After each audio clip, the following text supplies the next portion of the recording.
Welcome to CUTV. I'm Killen, and we're at the FPS's Film Festival for 2025.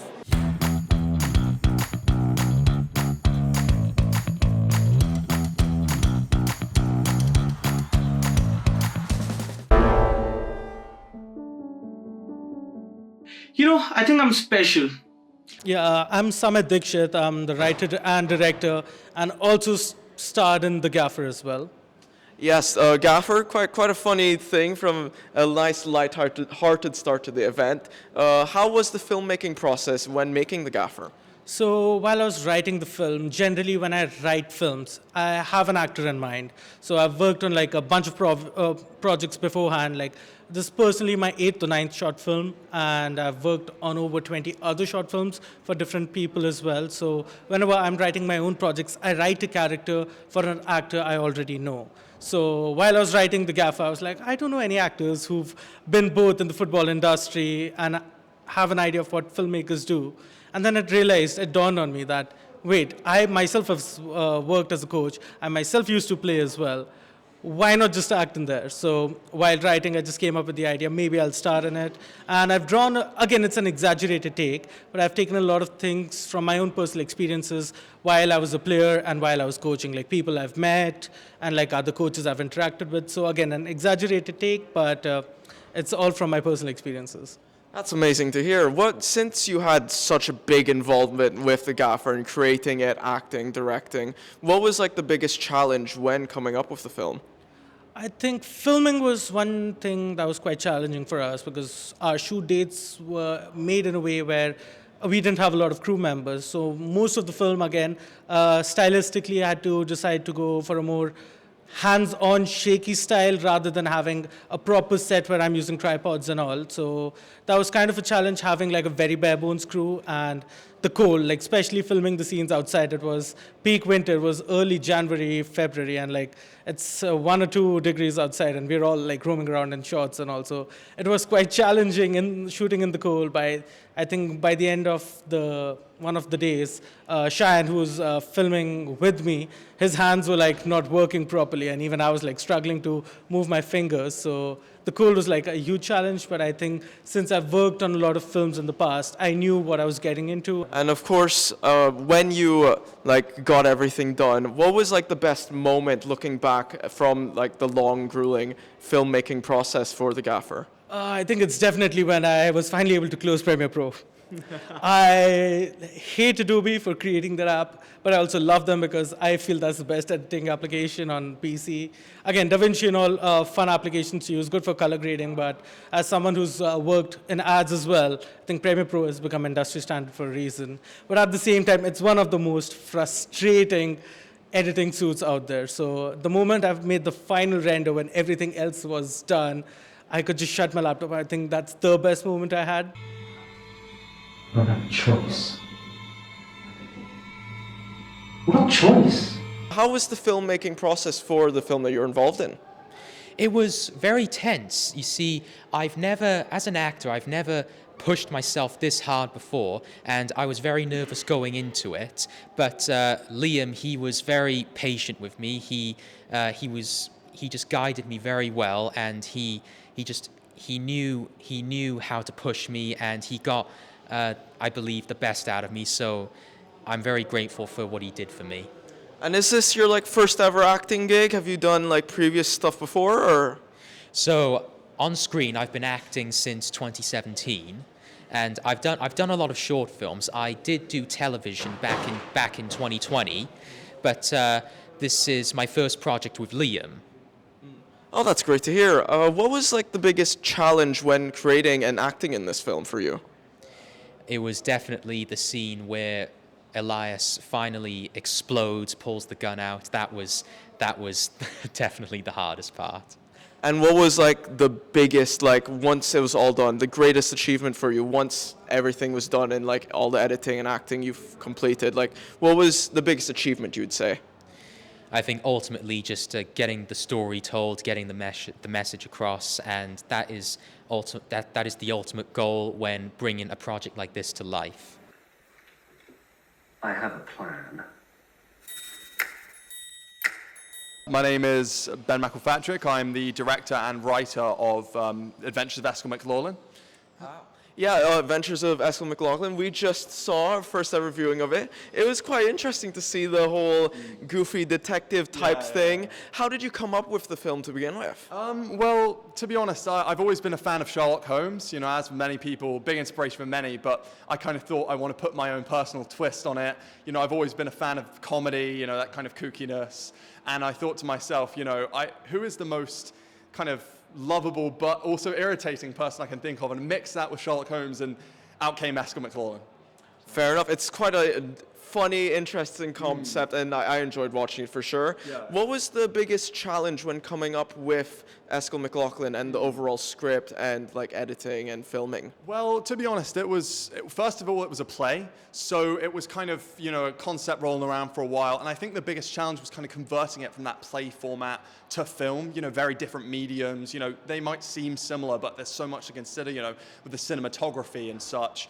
And I was working closely with Cheyenne and Samay with that cinematography, make sure we had the perfect kind of angles on each shot. But yeah, it all worked out for the best, I think. Everything kind of came together quite well. Well, it's one moment you look back on that you're quite grateful happened through making this film. Well, I think I'm just so grateful for the people that were involved helping me with this. This would have never gotten off the ground. I mean, a big thanks to Cheyenne, of course, president of film production. You know, he is a massive help, great friend to me. And, you know, yeah, so all of film production, getting this off the ground and then just shooting it all, cutting it all together. We were in a lot of different rooms in the SU. But yeah, so that was kind of just making it all seamless and flow perfectly. But I think the biggest achievement is just it all coming together like that, getting all these amazing actors and amazing creatives into this one project. And I think it'll be even better because Shine and I have already started work on the sequel. Got the director, Cheyenne, and one of the actors. Would you like to formally introduce yourselves and maybe tell us a bit more about the filmmaking process? Yeah, so we filmed this. Ed, do you remember when we filmed it? Was it February, March? Yeah, it was February, and I wrote this like actually over a year ago. So we have had this film in the can for quite a while, and I'm finally glad I get to share it out, and it feels satisfying, you know, just to finally release it. So I'm very happy with it. I'm mostly glad that Ed likes the film as well, because he plays two characters. He does a fantastic job, and he made a very nice song for it that's doing very well on Spotify, I've heard. Do you have anything to say about what you think about the film? Yeah, no. So I mean, just to sort of reiterate what Cheyenne said, I mean, it's this film was really interesting to be a part of because it's like as Cheyenne said, it's been a long time. I think I auditioned back in September, October, and obviously it's, you know, over like a year now. I just felt I loved being part of it. Cheyenne was a great director, and as we've just witnessed, he's a great editor as well. I do like to write songs, and Cheyenne said, "Oh, I reckon there's scope for an original song in this film."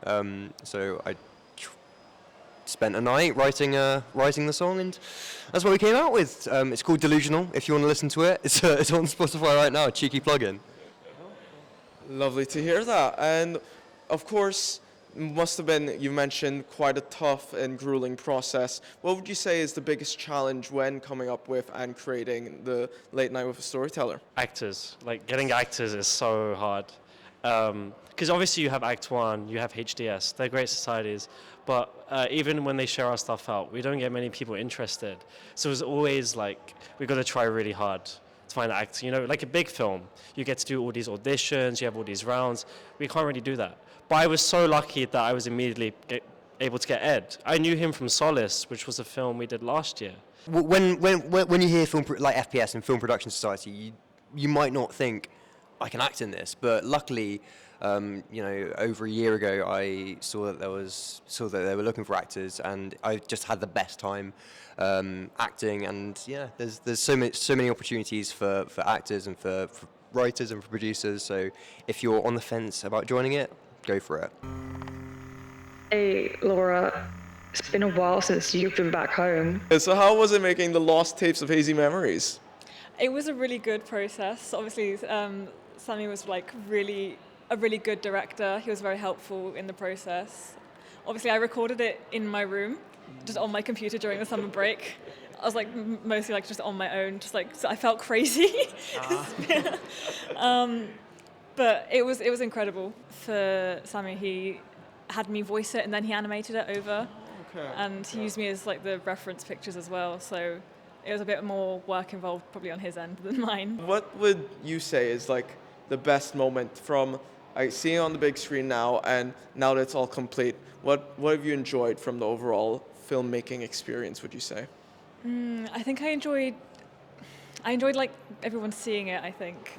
Maybe that sounds a bit vain, but I like that people like saw it and enjoyed it, and I was really proud of my friend as well.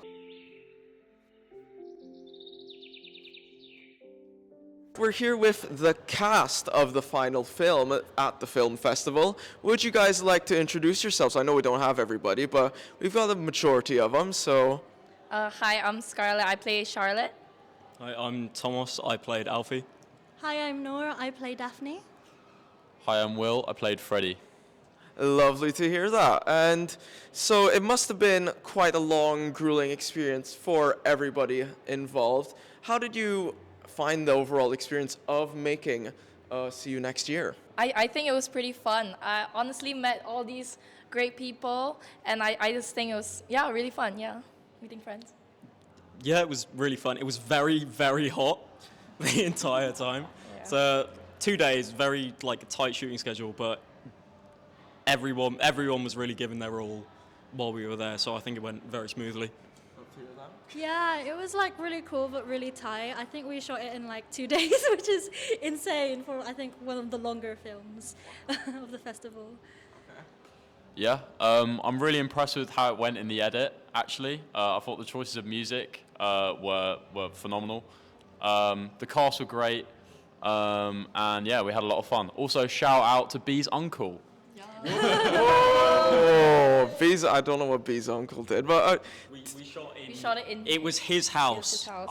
I want his house. Shout out to him, shout out to him. But it's quite interesting to hear 2 days to do that whole, what was it, 20 minute plus? 25, yeah. And in hot conditions. I know one of the other films, they said one of the biggest challenges was filming in the cold. So it's like quite the opposite. FPS covers all conditions, it seems. What would you say is like the one big standout moment from your 2-day shoot, like the funniest moment, or like one thing that stood out from the whole process? Okay, so I had 2 standout moments. One was about our gravy situation. I think all of us can agree on that. Basically, we didn't have gravy, so we kind of makeshift our own. But it looks legit, so what else can we say? Do you want to say our recipe? And we all tried the potatoes with Pepsi Yeah. gravy. Yeah, that was an experience. Oh my god. That's interesting. And the other experience was we had one dish of tiramisu that we yes, used the for the tiramisu. entire Yes. day of shooting. So we Yeah, I'll kept take that. putting like the cream rim around it multiple times throughout the No, day. but the creativity was there. When I was It holding turned out- it like it melted turned in my out own great. hands. But we had to put it on like 4 or 5 times in the same day, and it just kept melting off. How was the overall filmmaking process for you? Yeah, there was a lot more to it than I expected, I suppose. I knew it would be a lot, thinking about like finding location, organizing, rehearsing, and creating a shot list of what you actually want visually to be in the film, and getting the cast together, and organizing what you're going to film when for continuity, and like the cast said, some interesting food choices. But yeah, it was great. It was such a good learning experience to see what it's like to create a film and maybe appreciate the entertainment industry. Yeah, filming as CUTV member, it is quite a grueling but fun experience. And you've, of course, making the film, quite a long process. What would you say was the biggest challenge when making See You Next Year? Oh, definitely the location. I think for me, like, I mean, obviously Bea very much handled it with her uncle. Shout out again to Bea's uncle. But, you know, when we were writing it, I think you get distracted by the writing, about being really ambitious, about making these big choices in the script and in the story, and then the whole part of, being student filmmakers is that after that you actually have to find a way to get it done. And it was a very ambitious script with a lot of drama, with an ambitious location, but thanks to B, we managed it in the end. So I think that was definitely the biggest one for me. Yeah, ambitious project, humble budget. So lots of creativity and imagination made it pull through. And I think the talent of the cast and also the producers and editors who helped us with it, because we were behind the cameras, but we were not doing everything behind the cameras. So they were really expertly. Everyone kind of put their heads together for this because it was such a big script with a big cast. All right, we're here with some of the people who have come to the film festival. Would you like to introduce yourselves? I'm Molly. I'm Anusha. Lovely to meet you guys. So how are you finding it so far? It's really good. The films are so fun. I'm really, really enjoying it. Yeah, it's so good. It's so incredible to see what they've been able to make up as well. It's great. Any films so far you've seen that particularly stand out for you, or? The mockumentary about the football coach was so funny. I just couldn't stop laughing. Yeah, that one was so funny. Genuinely was so good. One of our raffle winners from the charity raffle draw. Would you like to introduce yourself? My name is Hader. I'm the Vocaloid Society president, and I'm really happy to be here tonight. That's great to see. How are you finding the film festival this year so far? Oh, the film festival is wonderful. Most of my friends made all of these films, and my gosh, I'm so happy to have seen them. They're all masterpieces, all of them. That's great to hear. And would you say there's a particular film you've seen so far that stands out to you, or? It has to be The Gaffer. The Gaffer was wonderful. It was so funny, and I love the way I love the writing. I just can't say anything.